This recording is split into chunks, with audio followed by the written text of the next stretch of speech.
Tuhan, terima kasih buat malam ini. Kami percaya bahwa kesaksian yang luar biasa ini akan memberikan kekuatan buat kami yang sudah capek, letih, lesu hari-hari ini. Kami yang berkata, Tuhan, kenapa Engkau tidak segera tolong kami? Orang-orang yang lagi berkata, Tuhan, Engkau dengar enggak Tuhan? Sampai kapan kami harus menjalani kehidupan yang serba tidak instan? Kami percaya Tuhan, di dalam Tuhan semuanya bukan perkara yang instan. Tapi karena Engkau ingin membuat segala sesuatu indah pada waktunya, sehingga Engkau sendiri ya Tuhan yang akan berperan memulihkannya. Terima kasih Bapak, urapi bibir lidah hamba-Mu, berkati setiap telinga yang mendengar, biar semua kemuliaan itu kembali kepadamu di dalam nama Tuhan Yesus yang percaya berkata, ya. Shalom semuanya, ada sukacita. Terima kasih buat Bu NN ya, yang sudah memberikan kesaksian yang luar biasa. Saya lagi di luar kota ini, maaf ya. Jadi tadi itu sampai lari-lari saya ya. Jadi masuknya penambat, tapi tidak apa-apa, tidak mengurangi pengurapan. Nah, hari ini saya akan berkhotbah tentang bagaimana semuanya tidak serba instan. Segala sesuatu itu memang tidak instan, saudara ya. Setiap kali kita berusaha untuk cepat, tapi Tuhan tidak menggendaki yang instan. Coba mie instan itu tidak sehat, ya. Kopi instan, tingkat gulanya juga tinggi. Semua yang instan itu tidak membuat saudara sehat. Tapi segala sesuatu yang dijalani dengan sabar, menantikan waktunya Tuhan, justru yang tidak instan ini membawa kita mempunyai kekuatan yang semakin baru setiap hari. Kita sedang dibawa Tuhan terbang tinggi seperti Raja Wali. Tapi kalau semua serba instan, kita pasti hancur, saudara. Hidup yang serba instan itu membuat kita hancur. Nah, kita belajar malam ini ya, dari seorang tokoh di Alkitab yang kita lihat bagaimana Tuhan itu menyembuhkan seorang anak imam. Lihat ya, baca di Markus 5 ayat 21 sampai 25. Markus 5 ayat 21 sampai 25. Sesudah Yesus menyeberang lagi dengan perahu, kita belajar ya sama-sama supaya malam ini kita mau profetik sesuatu yang tidak instan itu baik. Ibu NN kalau instan tidak lihat pemulihan, tidak lihat pengalaman hidup berjalan bersama Tuhan. Tapi ketika dia sabar ada di ruang tunggunya Tuhan, dia melihat segala sesuatu indah pada waktunya. Sesudah Yesus menyeberang lagi dengan perahu, orang banyak berbondong-bondong datang, lalu mengerumuni dia, sedang ia berada di tepi danau. Lihat ya, datanglah sebentar. Seorang kepala rumah ibadat yang bernama siapa? Yairus.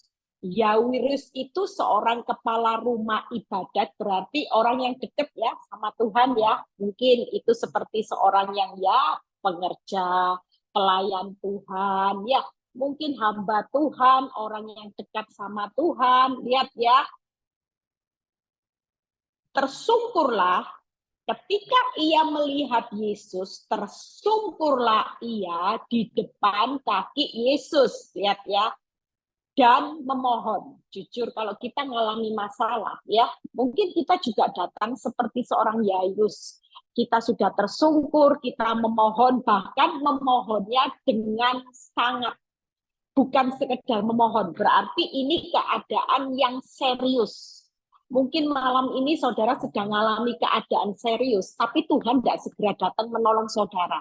Sehingga kalau saudara datang sama Tuhan, sudah tersungkur. Saya pernah saudara, waktu keadaan tambah berat, saya itu tersungkur sampai bilang gini, Tuhan tolong, tolong. Saudara tahu, orang memohon dengan sangat itu dengan segenap hati. Tuhan tolong, Engkau Tuhan tolong. Ini sudah keadaan, ini benar-benar sulit Tuhan. Lihat ya, apa yang dikatakan Yairus, yang orang sudah dekat sama Tuhan, dia berkata gini, anakku perempuan itu sedang sakit hampir mati. Jelas, orang kalau sudah sakit hampir mati, tidak mungkin memohonnya bilang gini, tolong, tolong. Enggak, saudara. Orang kalau sudah sakit keras dan hampir mati, mungkin hampir bangkrut, hampir hancur, tidak ada orang yang tidak memohon sangat. Saudara pasti doanya akan segenap hati, segenap teriak, Tuhan tolong. Jelas saudara, lihat ya. Dan apa yang dialami? Datanglah kiranya dan letakkanlah tanganmu ke atasnya, supaya ia selamat dan tetap hidup. Ini harapan Yairus. Kita juga berharap, Tuhan tolong kok Tuhan, letakkan tanganmu, keuanganku pasti selamat. Tuhan tolong tanganmu membalik telapak tangan, rumah tanggaku selamat. Rumah tangga, keuangan, aku pasti selamat Tuhan. Lihat ayat berikutnya, kita belajar sama-sama.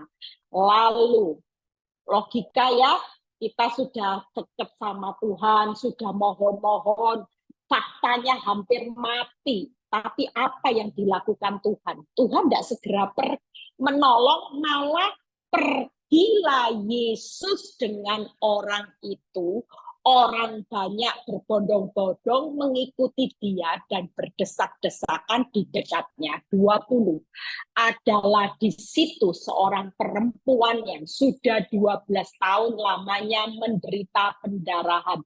Jujur, Yesus itu tidak segera nolong Yairus yang sudah bilang gini, faktanya hampir mati, aku itu sudah tersungkur loh Tuhan, sudah mohon dengan sangat, tanganmu ini segera tolong, aku ini butuh pertolongan. Tapi Yesus tidak segera menolong, malah dia pergi. Dan pergi mencuekin Yairus, malah nolong perempuan yang wanita pendarahan. Mungkin Yairus juga lihat, loh, orang lain ditolong, aku tidak ditolong. Jujur, berapa banyak kita hari-hari ini lihat, saudara yang sudah sangat keadaan terdesak, saudara tidak dapat instan, malah orang lain yang instan. Loh Tuhan, nah itu kok ditolong Tuhan, baru aja rumahnya dijual satu, Tuhan sudah pulihkanlah saya Tuhan. Saya sudah jual rumah 2 loh Tuhan. Nah itu suaminya cuma selingkuh 8 bulan, baliklah saya 14 tahun Tuhan.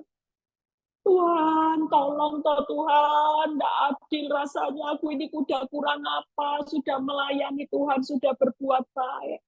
Mungkin itu realita yang sedang kita alami hari ini. Jangan panik, jangan takut saudara.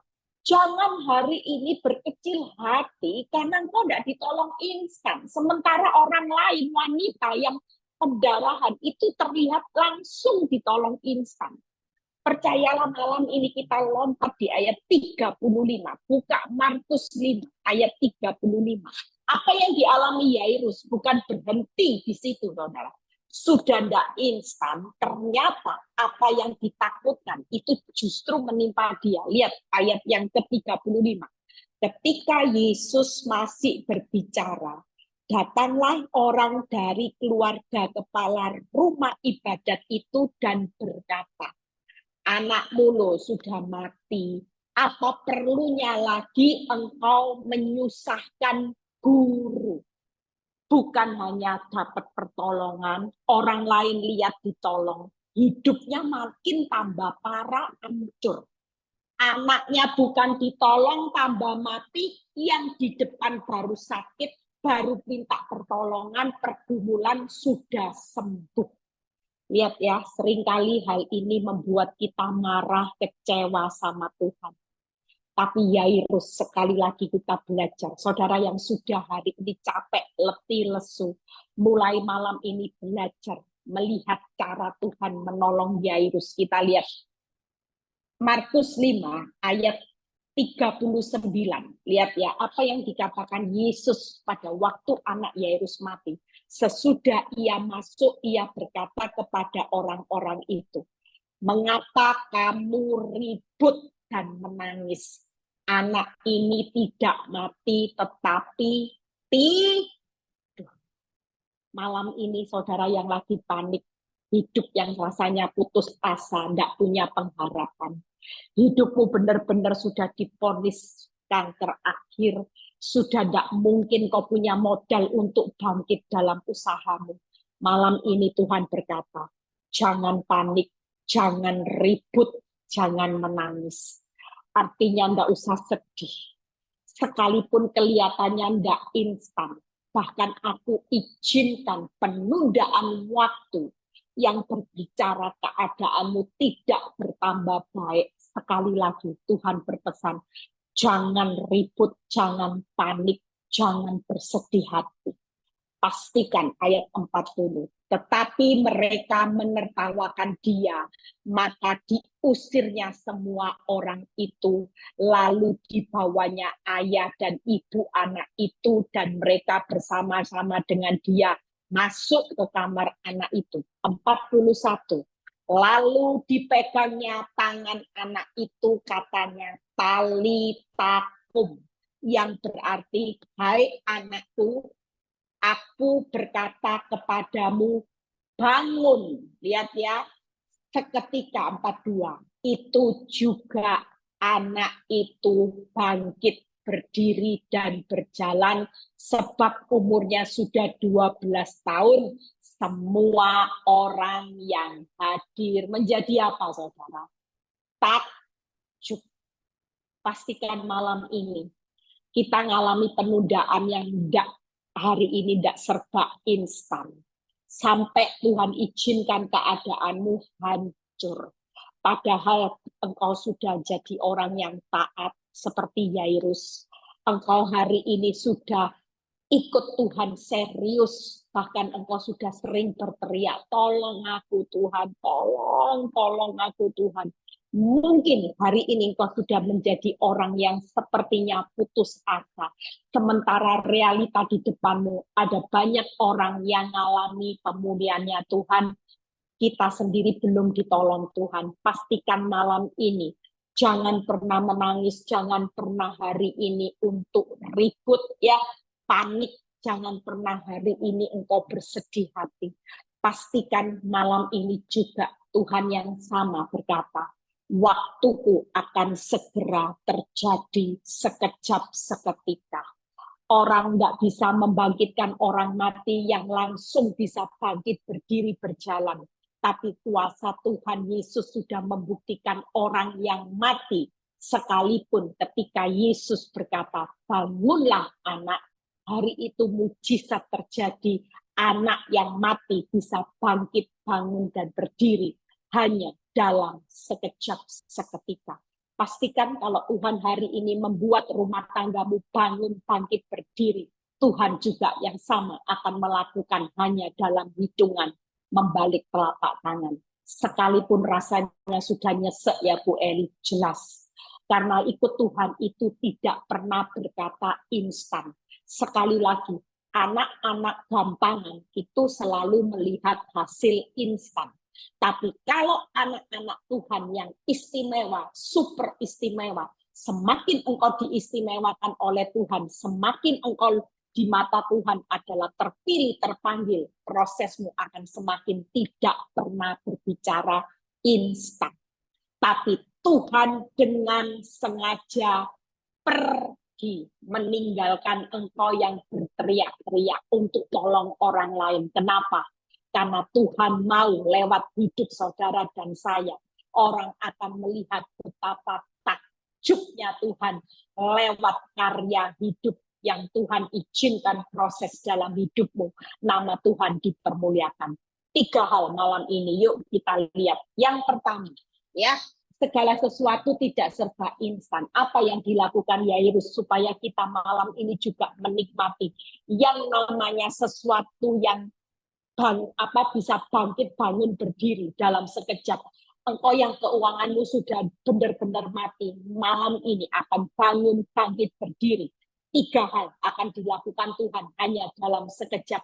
Rumah tanggamu yang hancur, Tuhan sanggup membuat bangun, bangkit, berdiri dalam sekejap. Hari ini engkau yang divonis kanker, dalam keadaan engkau sudah tidak bisa apa-apa lagi, Tuhan masih sanggup untuk membuat engkau bangun, bangkit, berdiri dari kankermu. Percayalah, kita ketika Tuhan berkata, tidak perlu takut. Apa yang engkau takutkan hari ini, tidak usah ribut dengan masalahmu, tidak usah ribut dengan aku menunda waktumu, tidak usah bersedih hati.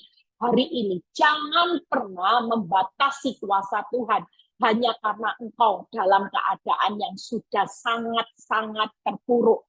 Pastikan masih ada Tuhan. Yang pertama, ikuti langkah Yairus. Yang pertama, datang kepada Tuhan saat masalah menekan. Ya. Yang kedua, tetap miliki iman yang teguh. Walaupun hari ini orang bilang gini, "Wong anakmu lo sudah mati, kamu lo sudah bangkrut, mau berharap apa? Suamimu sudah tidak pulang rumah, mau berharap apa? Dokter lo sudah menvonis kanker stadium akhir, buat apa menyusahkan guru? Sudahlah, nasi sudah jadi bubur, nggak ada. Ikut Kristus tidak ada istilah nasi sudah jadi bubur. Di tangan Tuhan, semua akan melihat ketakjuban Tuhan di akhir zaman. Tuhan akan semakin menyatakan kuasanya yang membuat banyak orang takjub, supaya orang melihat betapa hebatnya Tuhan yang kita sembah.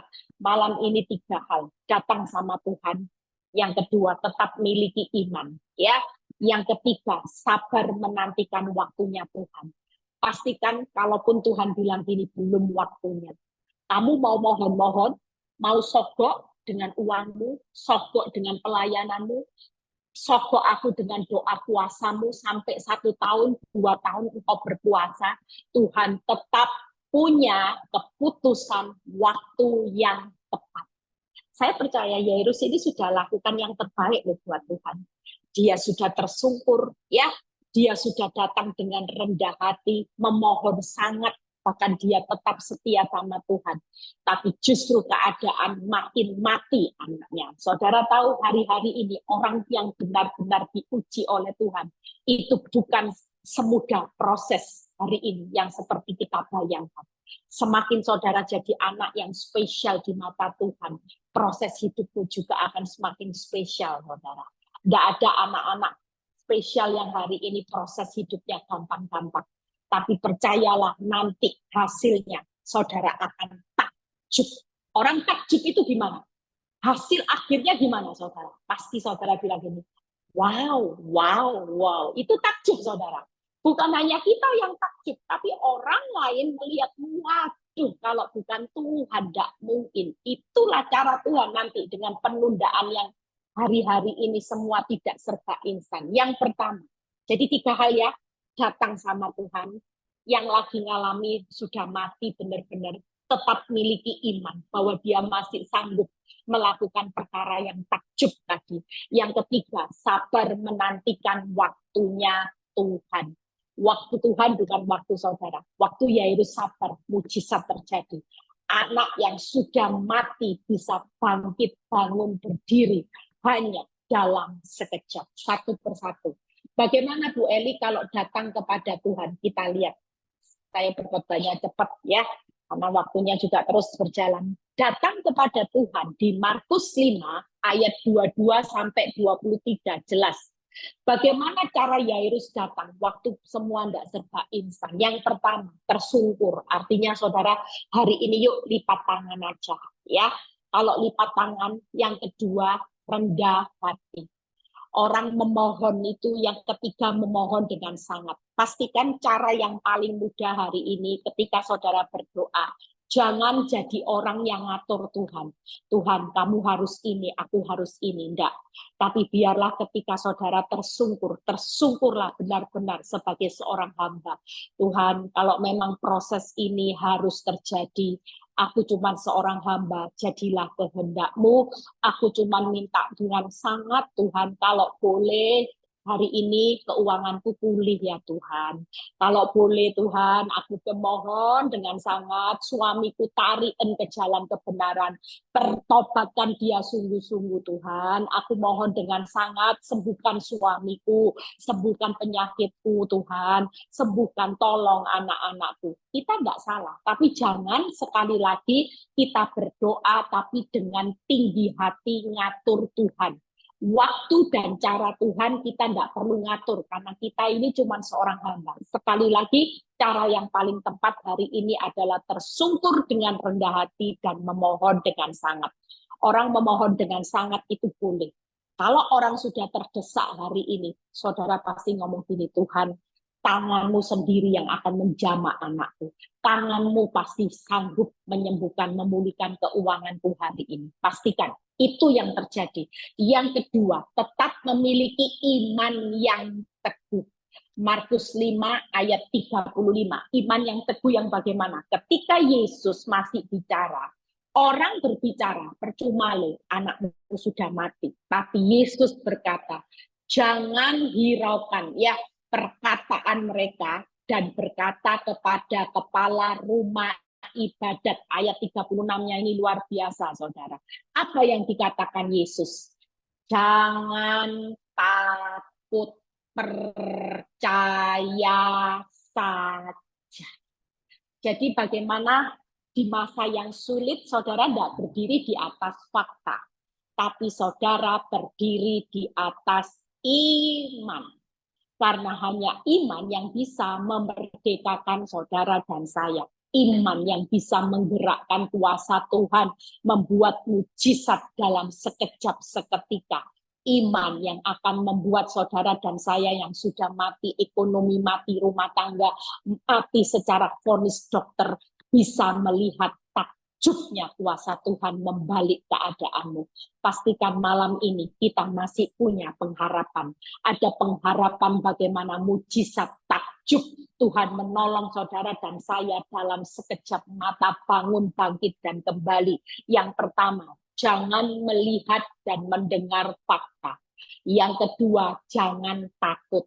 Yang ketiga, percaya saja. Itu yang dibangun. Langkah yang kedua hari ini, yuk jangan banyak mendengar dan melihat fakta. Jangan takut, percaya saja. Sekalipun kelihatannya mati, Bu Eli, jelas. Karena iman yang akan menarik kuasa Tuhan, membuat mujizat, kita akan melihat takjubnya kuasa Tuhan, bagaimana kita akan melihat kuasa Tuhan akan bekerja dalam sekejap malam ini. Siapa yang kepingin melihat kuasa Tuhan bekerja sekejap, jangan banyak melihat mendengar fakta. Jangan takut, percaya saja. Hasilnya akan bangun, bangkit kembali. Ya, bangkit, berdiri, dan berjalan. Nah, sabar menantikan waktunya Tuhan. Apa yang dikatakan Markus 5 ayat 41 sampai 42. Ya, waktu Tuhan berkata, talitakum, maka seketika itu juga anak itu bangkit, berdiri, dan berjalan. Pastikan hasil sabar menantikan waktunya Tuhan tidak akan pernah sia-sia, kita akan bangkit, berdiri, dan berjalan. Hari ini tidak ada orang yang takut lagi menghadapi realita, sekalipun terlihat Tuhan sangat menunda waktunya. Tapi percayalah malam ini, penundaan Tuhan sekali lagi bukan untuk mematikan, tapi akan membuat semua orang takjub. Orang akan berkata, wow. Saudara juga akan berkata, wow, dengan cara Tuhan menolong kita. Saudara, ada satu ayat yang bagus di Yesaya 30 ayat 18 sampai 19. Ini ayat yang bagus yang bisa buat rema buat saudara dan saya. Saya dulu awal proses saya jadikan ini rema, saudara. Yesaya 30 ayat 18 19. Yuk kita baca sama-sama. Setelah itu saya selesai. Sebab itu Tuhan menantikan saatnya, hendak menunjukkan kasihnya kepada kamu. Wow, lihat ya. Sebab itu ia kalau sudah waktunya Tuhan, walaupun mati, walaupun sudah nasi jadi bubur, walaupun kelihatannya terlambat, Tuhan tidak segera menolong saudara. Tapi Tuhan tidak pernah tidur selamanya. Suatu kali Dia bangkit menunjukkan kasihnya buat saudara dan saya. Sebab itu ia bangkit hendak menyayangi kamu. Sebab Tuhan adalah Allah yang adil. Berbahagialah semua orang yang menanti-nantikan Tuhan. Sungguh, hai bangsa di Sion yang diam di Yerusalem. Engkau tidak akan apa saudara? Terus menangis. Tentulah Tuhan mengasihi engkau apabila engkau berseru-seru pada saat ia mendengar teriakmu, ia akan menjawab. Pastikan malam ini 3 hal. Saudara yang sabar menantikan waktunya Tuhan di ruang tunggunya Tuhan. Tidak usah marah. Walaupun kelihatannya mati, tidak akan mematikan. Mati hanya sekejap. Karena Tuhan berkata malam ini, nak, jangan takut, jangan lihat fakta yang mati. Percaya aja, karena suatu kali aku pasti bangkit menyayangi engkau dengan kebaikanku. Suatu kali keadilanku, engkau akan melihat bagaimana Tuhan itu adil seadil-adilnya. Apa yang kau tabur dalam penderitaan, kerugian nama baik yang dirusak, di mana engkau disakiti, aku akan menggantikannya. Tuhan selalu mendengar dan menjawab teriakan saudara dan saya. Di ruang tunggu Tuhan pasti ada banyak air mata. Ada banyak teriakan, Tuhan tolong. Mungkin Tuhan, saudara bilang Tuhan tolong itu bukan hanya sekedar teriak. Saya dulu mengalami keadaan memohon sangat itu dengan air mata sampai ingus, saudara. Tuhan, tolong Tuhan. Ingus keluar semua, saudara. Yang namanya air mata tumpah semua. Tuhan, tolong Tuhan. Mungkin itu di ruang tunggunya Tuhan. Semua yang namanya ingus, teriak, minta tolong, rasa sakit, kerugianmu, semua ada di ruang tunggunya Tuhan. Tapi malam ini semua tidak perlu berkecil hati, walaupun Tuhan belum tolong.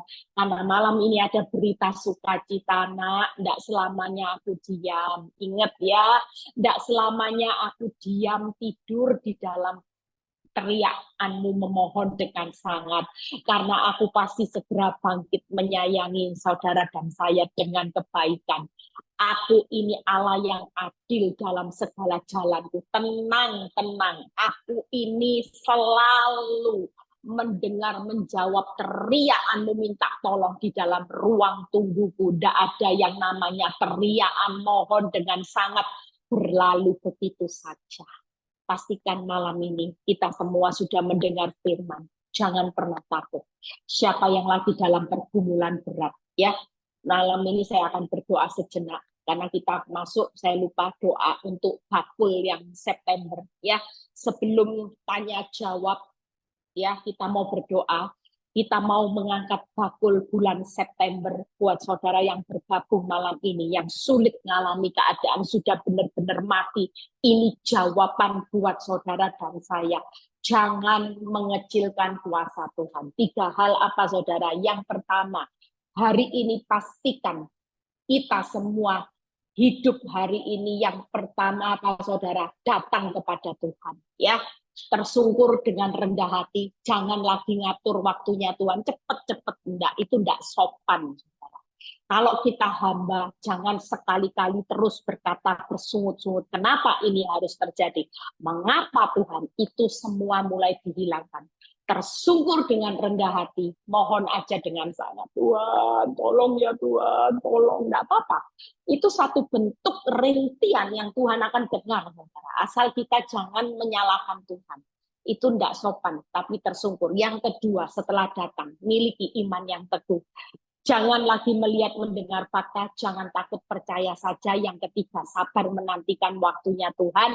Saudara akan lihat bangun bangkit ya, berdiri kembali dan Tuhan pasti segera bangkit menyayangi saudara. Dia adil dalam segala jalannya dan Tuhan selalu mendengar doa-doa saudara. Pastikan seperti Bu NN, dia melihat bagaimana jeripayanya dalam Tuhan tidak pernah sia-sia.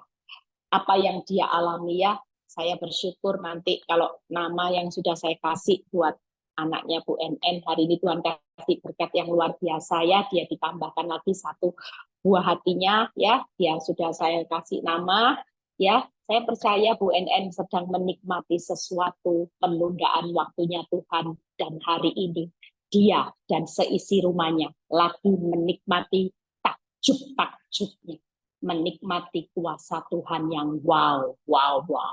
Saudara percaya sabarnya saudara nanti bukan hasil terpuruk saudara ya, tapi kita semua nanti akan keluar melihat kedahsyatan ketakjubanmu dengan waduh Tuhan, Hebat nih Tuhan, aku untung sabar ya Tuhan, untung aku benar-benar dengar khotbah dari Bu Eli. Coba aku enggak dengar khotbah disuruh sabar, saya hari itu disuruh cerai, untung saya enggak cerai. Coba kalau cerai enggak lihat, mungkin Bu NN juga waktu itu mungkin dia sempat berpikir loh untuk bercerai. Tapi ketika saya bilang sabar Bu, sabar, sabar, apa hasilnya hari ini? Enggak sebanding dengan penderitaan. Tuhan berikan ganti yang enggak sebanding. Malam ini pastikan, yuk kita mau berdoa ya. Saya mau berdoa buat saudara yang lagi benar-benar nyesek, yang sudah enggak kuat lagi. Saudara yang sedang mengalami titik nadir, saudara seperti Yairus, dicuekin habis sama Tuhan. Enggak diperdulikan, malah orang lain yang ditolong. Sudah teriak mohon, hasilnya malah buruk. Bu, puasa 40 hari, hasilnya fatal. Victoria akan mengadakan doa puasa nanti setelah retreat Surabaya 40 hari lagi ya. Kita masuk puasa jauh lebih baik karena hari-hari ini kita tidak tahu apa yang akan terjadi. Jauh lebih baik kita nempel sama Tuhan. Waktu kita nempel, kita pasti sanggup menanggung segala perkara. Amin. Yuk kita mau berdoa. Saudara yang lagi mengalami beban berat, taruh tangan di dada.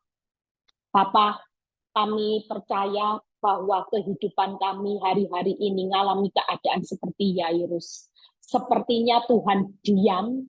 Tuhan di mana waktu kami susah, waktu kami hancur, Tuhan itu di mana? Senyatanya Tuhan itu tidak pernah jauh dari saudara. Tuhan itu dekat. Dia semakin dekat pada saudara pada waktu saudara mengalami keadaan yang terpuruk benar-benar. Senyatanya dia sangat dekat karena dia nggak mau jauh dari setiap saudara dan saya. Justru hari-hari ini dia dekat dan sangat dekat. Bahkan malam ini dia berkata, "Nak, jangan takut, jangan banyak dengar, jangan ribut, jangan sedih, jangan panik. Tetap percaya aja. Aku lagi buat perkara yang besar yang membuat engkau dan banyak orang itu takjub. Aku akan pulihkan keuanganmu hari ini sekejap seketika, sekonyong-konyong. Aku akan pulihkan rumah tanggamu sekejap seketika, sekonyong-konyong. Akan terjadi kebangunan, kebangkitan. Dan hari ini akan terjadi pemulihan yang luar biasa. Bangun, bangkit, berdiri kembali. Apa yang hancur akan berdiri. Apa yang rugi akan berdiri menjadi keuntungan yang besar di tanganmu. Karena aku yang melakukannya. Dan hari ini kami mengangkat tangan kami hidup dalam bulan September. Kami berdoa sungguh-sungguh, kami profetik mengangkat bakul bulan September. Kami angkat di dalam nama Tuhan Yesus. Saat bakul mau tercurah, kami hidup dalam bakul bulan September. Tidak ada yang namanya hidup kami kekurangan, hidup kami meminta-minta, kami terpuruk, tapi justru kami hidup di dalam kelimpahan. Karena Tuhan selalu berkata, sisa 12 bakul dan bakul ini akan membuat kami tetap makan dengan kenyang. Terima kasih Bapak. Kami sebentar mau tanya jawab, Tuhan berkati bibir lidah hamba-Mu di dalam nama Tuhan Yesus. Haleluya. Amin.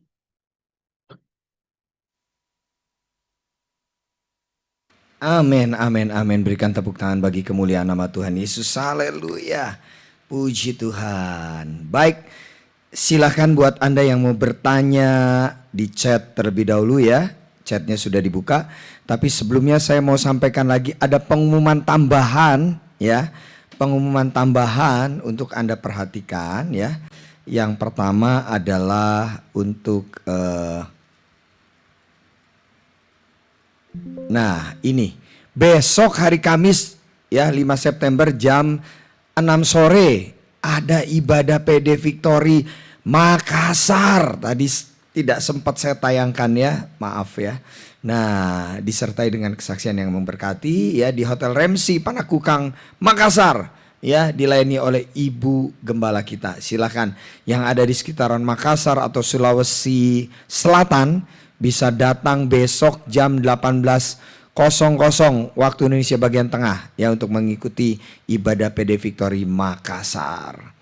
Kemudian untuk yang kedua, untuk PD Victory Semarang Jumat 13 September jam 10 pagi PD Victory Semarang dilayani oleh Ibu Gembala dan ada kesaksian Jason dari Jakarta ya. Jason sudah memberkati Surabaya, memberkati Bali, memberkati mana lagi tuh waktu kemarin retreat ya, retreat mini retreat ya. Nah, jadi silahkan Anda yang ada di Jawa Tengah bisa mengikuti ibadah PD Victory Semarang Jumat 13 September jam 10 pagi di Quest Hotel Pelampitan Semarang. Puji nama Tuhan. Baik ya, untuk pertanyaan bisa langsung disampaikan ya di chat. Oh, ada yang minta didoakan. Ini dengan ibu siapa kok namanya masih Samsung SM 29288. Tolong namanya ya dicantumkan ya. Bu Yeni juga doakan saya katanya. Ya, nanti bisa didoakan oleh Ibu Gembala. Doakan tentang apa ya? Ini Ibu tadi Samsung ini tolong Bu kasih namanya ya. Baik, ada pertanyaan? Ayo saya persilahkan buat Anda yang ingin bertanya, silahkan. Yang ingin bertanya boleh tanyakan tentang firman Tuhan tadi, mungkin Anda kurang jelas. Apa ini? Panjang sekali ini. Malam Bu Eli dan Pak Frans, saya sudah hampir 3 tahun bergumul ya dengan suami yang selingkuh dan punya anak dengan wanita lain. Sampai-sampai suami saya menggunakan nama dan identitas palsu demi akta kelahiran anaknya. Beruntung sejak awal saya bertemu dengan Ibu Eli.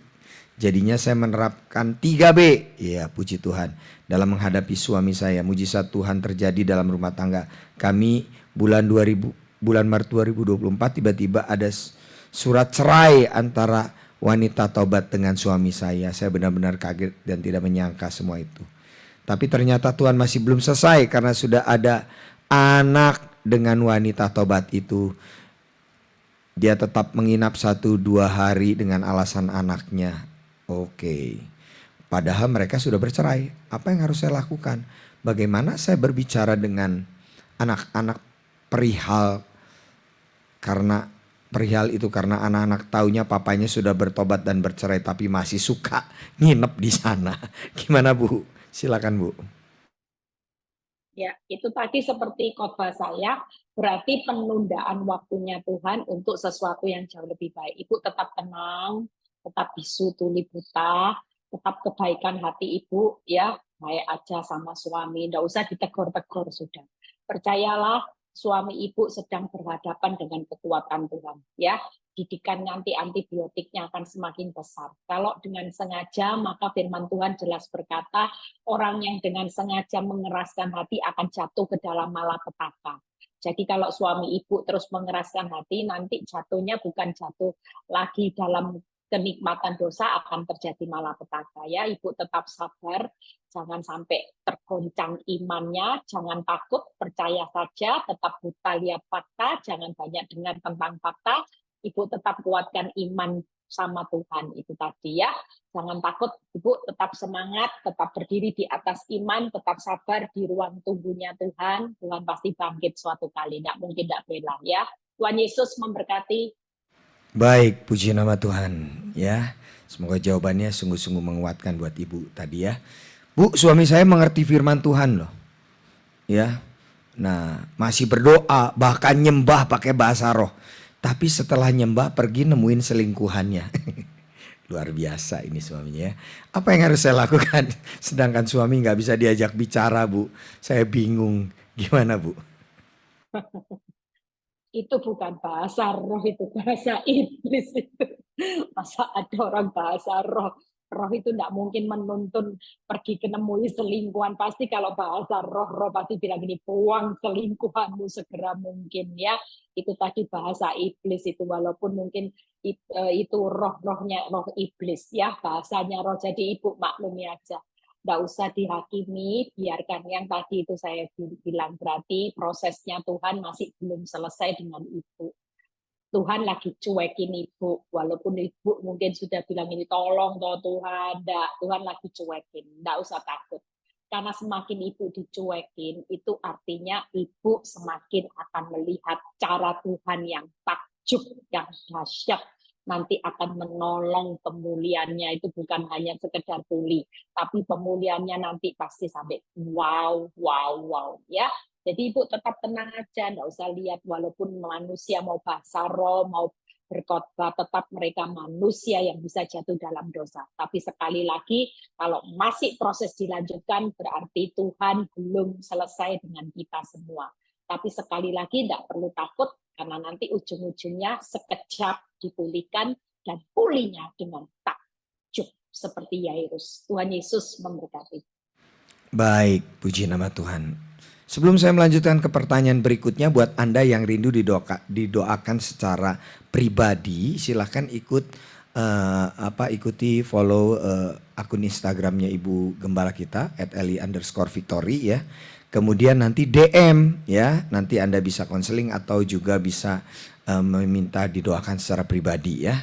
Mohon maaf untuk doa pribadi tidak bisa di Zoom ini ya. Baik. Untuk selanjutnya, Bu, suami saya ini udah selesai tuh dengan pelakor, udah bertobat. Tapi kakaknya, adiknya request supaya dia mengakui di keluarga besarnya suami begitu, supaya pengakuan bahwa benar-benar dia sudah bertobat, berkomitmen untuk kembali kepada istrinya. Apa perlu ya Bu harus begitu? Karena suami nggak mau katanya begitu. Silakan Bu. Menurut saya nggak perlu. Karena itu salah satu bentuk penghakiman yang nanti membuka celah, iblis akan dengan gampang menarik dia keluar. Orang kalau bertobat itu cirinya harus diterima apa adanya dengan kasih. Tanpa kasih itu akan buat celah, iblis akan tarik dia. Dan kalau dia jatuh lagi, jatuhnya pasti lebih parah. Saya sudah lihat beberapa suami-suami yang tobat kumat. Waktu kumat kedua kali itu jauh lebih parah. Makanya hati-hati dengan pertobatan suami. Kita harus berjaga-jaga, jangan suka dihakimi.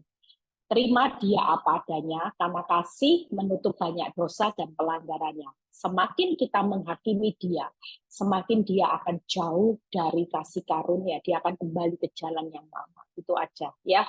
Jadi menurut saya enggak usah buat pengakuan, karena pengakuan pun sekalipun dia berkata, ya aku berjanji tidak akan meninggalkan. Suatu kali kalau dia mau jatuh dalam dosa, dia juga akan tinggalkan kok. Tidak perlu sebenarnya itu. Pengakuan itu cuma berkaitan dengan harga diri.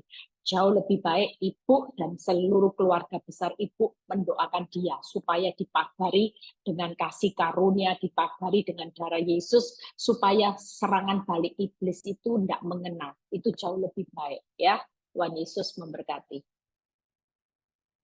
Baik, puji nama Tuhan. Untuk pertanyaan selanjutnya. Shalom Bu Gembala, bagaimana saya harus menyikapi suami yang pelit? Katanya gitu ya. Sejak saya kerja 7 tahun yang lalu tidak pernah dikasih uang. Kalau saya lagi jengkel, saya ambil uangnya. Tahu ya dompet suami di mana, diambil uangnya. Tapi dia nggak marah Bu. Kalau minta terang-terangan malah bilang tunggu. Tapi kalau dicuri uangnya nggak marah. Apakah itu diperbolehkan? Silakan Ibu Gembala. Nggak marahnya itu karena nggak tahu Ibu. Kalau tahu ya marah. Ya dicuri itu kan namanya orang mencuri itu kan ya nggak tahu ya. Menurut saya Ibu itu nggak baik. Ya, mungkin menurut Ibu baik, tapi itu nggak benar juga ya. Orang banyak bilang gini, Bu, itu kan suami sendiri. Ya, menurut Ibu baik untuk kepentingan di hari esok, tabungan buat anak-anak. Tapi baik belum tentu benar. Jangan salah ya. Kalau baik harus benar. Kenapa Ibu tidak percaya waktu Ibu membela kebenaran, kebenaran akan membela Ibu. Ibu punya suami yang pelit, tapi kan kita punya Tuhan yang nggak pelit. Punya Tuhan yang sumber segala sumber itu kan nggak pelit. Juga nggak pernah hari ini hitung-hitungan sama Ibu. Makanya kita nggak perlu takut. Semakin Ibu mencuri uangnya suami, semakin tidak bisa bersyukur dengan suami yang pelit, Ibu tidak akan dapat berkatnya dari Tuhan. Tapi kalau suami pelit, tidak usah bersungut-sungut. Bilang aja tuh, terima kasih ya buat suamiku yang baiknya, tidak pelit, yang royal. Nah ini kuasa perkataan membalik keadaan. Ibu percayalah, waktu kita hidup dalam kebenaran, yang bertanggung jawab itu Bapak di surga. Saya dulu juga pernah seperti itu, tapi saya ditegur habis sama Tuhan. Tuhan bilang gini, aku sanggup memberkati hidupmu tanpa perlu engkau mencuri uang suamimu. Waduh, saya langsung sadar, iya ya Tuhan, bukankah aku aku akan pelihara hidupmu lebih dari cukup tanpa perlu engkau mengambil uang suamimu. Jauh lebih besar mana uang suami yang dicuri di dompet sama berkatnya Tuhan. Hari itu saya mulai bertobat. Saya nggak mau lagi curi uangnya suami saya, walaupun suami saya nggak tahu. Tapi saya belajar untuk bergantung, mengandalkan berkat pemeliharaannya Tuhan. Yang itu membuat saya hari ini sudah lebih dari cukup. Ya, Tuhan Yesus memberkati. Puji nama Tuhan, baik, sudah dijawab ya. Jadi kalau bisa jangan ambil lagi uang suami ya. Oke, shalom, suami saya Kristen tapi jarang mau diajak doa saat teduh dan jarang ke gereja bareng. Alasannya harus kerja. Suaminya sibuk terus padahal Kristen gitu ya. Apa yang harus saya lakukan Bu dengan suami model begini? Nggak mau diajak doa, nggak mau ke gereja gitu. Alasannya sibuk dengan pekerjaan. Gimana Bu? Ya Ibu doa pergi gereja sendiri, enggak masalah. Ya, yang enggak mau enggak masalah. Nanti pasti ada waktunya Tuhan. Mintakan aja belas kasihan anugerah Tuhan supaya dia ngalami Tuhan sendiri. Nanti kalau dia sudah ngalami Tuhan sendiri, enggak usah Ibu paksa. Dia akan bilangnya, yuk pergi gereja aku mau. Nah itu ya. Jadi Ibu jangan enggak usah paksa. Percuma, kalaupun pergi hanya dengan terpaksa enggak dapat apa-apa di gereja. Doa dengan terpaksa juga enggak dapat apa-apa. Jauh lebih baik hari ini didoakan aja. Ibu doa aja, Ibu ke gereja sendiri, minta Tuhan yang jamah hatinya, lembutkan hatinya, supaya dia cinta Yesus, itu aja. Ya, Tuhan Yesus memberkati. Baik, puji nama Tuhan. Untuk selanjutnya, nah ini ada seorang ibu yang merasa sedih sekarang lagi hancur hati karena suaminya pasang profile picture bersama wanita tobat dan bahkan anaknya sudah dibawa ke sana untuk dikenalkan mungkin di sana. Dan wanita tobat ini beragama seberang begitu ya. Nah apa yang harus saya lakukan Bu? Gitu udah pasang-pasang begitu di media sosial. Menurut saya Ibu jangan sampai terlalu banyak kepoin medsosnya pelakor. Itu buat kita tidak akan kuat nanti. Pencobaan itu semestinya tidak melampaui kekuatan, tapi akan melampaui kekuatan kalau tiap hari diamati. Menurut saya kita hidup bukan ditentukan apa yang dipasang oleh pelakor atau suami. Ya, kita hidup damai sejahtera karena kita punya Tuhan. Tidak apa. Kalaupun dia pasang profil picture-nya suami Ibu, tidak perlu bangga diri. Yang namanya pencuri, kenapa bisa bangga memajang-majang foto? Ya, orang pencuri tetap pencuri di mata Tuhan dan pemiliknya tetap Ibu. Jadi tidak usah takut ya. Suatu kali apa yang dicuri itu pasti nanti Tuhan kembalikan. Tapi Ibu menikmati pengembaliannya lipat, dikembalikan nanti pemulihan lipat, sementara pencuri akan mengalami penghukuman yang berganda. Ada hukuman yang setimpal nanti ya, akan dijatuhkan. Jadi Ibu tetap sukacita aja, enggak apa-apa. Itu cuma sesaat. Ibu lagi diuji kesabarannya. Jangan marah, jangan sakit hati karena ujian kesabaran sedang terjadi. Ibu ngomong ya aku harus sabar. Walaupun itu suamiku lagi curi, tidak apa-apa. Suatu kali Tuhan yang akan mengembalikan. Itu aja. Ya, yang penting kebaikan hati Ibu harus diketahui semua orang. Jangan tahan-tahan untuk berbuat baik. Suami mau pasang foto dengan pelakor, Ibu tetap baik. Itu aja. Tuhan Yesus memberkati. Baik, ya pertanyaan selanjutnya. Nah ini cukup seru karena seorang ibu ini suaminya berselingkuh, kemudian pada akhirnya mungkin orang tua tahu dan mamanya ini yang paling mungkin sakit hati melihat kelakuan dari suaminya yang berselingkuh. Dan sering ribut jadinya antara anak dengan mama karena mungkin si ibu ini ya masih biar bagaimanapun suaminya tetap suaminya dan tetap dibela begitu ya. Nah ini bagaimana seharusnya? Karena ketika mamanya sering jelek-jelekan suaminya dia juga sering berantem dengan mamanya sendiri. Nah, bagaimana Bu? Saya harus merespon mama saya yang dalam kondisi sakit hati seperti ini. Maksudnya tadi sebentar karena baterai saya habis. Maksudnya tadi mamanya yang sakit hati sama. Iya, mamanya sering sakit hati dan sering ngungkit-ngungkit kesalahan suaminya dan sering berantem jadinya dengan anaknya begitu. Padahal ya si ibu ini merasa perlu membela juga suaminya walaupun suaminya sekarang sedang jatuh di dalam dosa begitu. Bagaimana Bu sikapnya dengan mama ini? Ini mama sendiri ya berarti ya? Iya, mama kandungnya. Mama kandungnya suaminya atau mama kandungnya Mama ini? kandungnya ibu ini, apa wanita? Ya, mama kandungnya ibu yang bertanya ini. Oh, jadi ceritanya marah sama suaminya ya. Ya, menurut saya mama tidak usah terlalu, ya memang orang tua yang sepertinya kalau anaknya lagi ngalami masalah ya pasti marah lah, diperlakukan tidak adil ya. Tapi perlu diberi pengetahuan aja, biarin aja. Dulu mama saya juga marah gitu ya. Saya bilang tidak usah marah, Ma. Kan ini cuma ujian. Justru kalau mama marah, kita ini gagal jadi orang benar. Termasuk mama dan saya lagi diuji juga kesabarannya menghadapi suami saya gitu ya. Jadi sama-sama kita belajar untuk sabar, bisa untuk tetap penguasaan diri yang baik. Itu aja nasihatnya ya. Tuhan Yesus memberkati. Ya, baik, puji nama Tuhan. Ya, ini ada pertanyaan yang cukup seru nih. Antara pelakor dan wanita apa namanya istri sah ini sama-sama berdoa dan suaminya bilang begini, dia berdoa, kamu juga berdoa. Kira-kira Tuhan jawab yang mana ya? Gitu. Padahal ini ya ibu ini sedang memperjuangkan pernikahannya gitu. Kok bisa seperti itu supaya tidak mengalami perceraian begitu ya? Dan pelakornya ya berdoa juga. Berarti sama-sama Kristen begitu ya atau gimana? Sama-sama berdoa gimana Bu? Ya berdoa aja, nggak usah takut. Kan dia berdoa tapi iblis di pihak dia. Ya, tapi ibu kan Tuhan yang di pihak. Ya saya dulu bilang sama wanita tobat itu, ayo kuat-kuatan. Ya, Tuhan di pihak saya sama iblis di pihak kamu. Saya tidak akan pernah menyerah. Kalau saya menyerah, saya memalukan Tuhan. Wong Tuhan kok kalah sama iblis. Tidak bakal pernah kalah walaupun iblis itu banyak triknya. Pelakor itu banyak triknya. Kenapa? Karena iblis itu kan banyak tipu muslihat. Dia licik, ya kan? Dia banyak mengintimidasi, banyak tipu muslihat, akal liciknya yang membuat kita keder dulu. Tapi tidak usah takut. Apapun yang iblis itu kan singa yang mengaum-ngaum. Kalau dia mengaum-ngaum mau menghancurkan hidupnya ibu jangan takut. Ibu berdiri aja teguh. Yang penting ibu melakukan respon yang benar, ibu pasti keluar jadi pemenang. Ya, doa aja.